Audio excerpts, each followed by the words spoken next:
Hi friends, তোমরা সবাই কেমন আছো? আশা করি ভালো আছো, আর আমিও খুব ভালো আছি। তো আমার একটা নতুন ব্লগে তোমাদের অনেক অনেক ওয়েলকাম। তো সকাল সকাল উঠে আগে সাজুগুজু করে নিয়েছি। তো কোথায় যাব? যাব হচ্ছে আজকে একটু পুজো দিতে, মানে শিবের মাথায় জল ঢালতে। তো আজকে শ্রাবণ মাসের তৃতীয় সোমবার।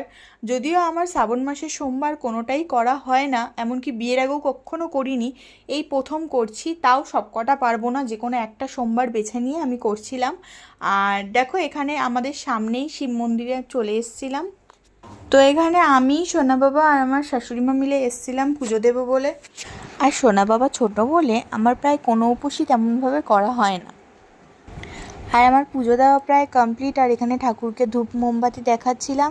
তো আজকের ব্লগটা কেমন লাগলো অবশ্যই কমেন্টে জানিও, ভালো লাগলে একটা লাইক করে দিও। তো আজকের মতো টাটা, দেখা হচ্ছে নেক্সট ভিডিওতে।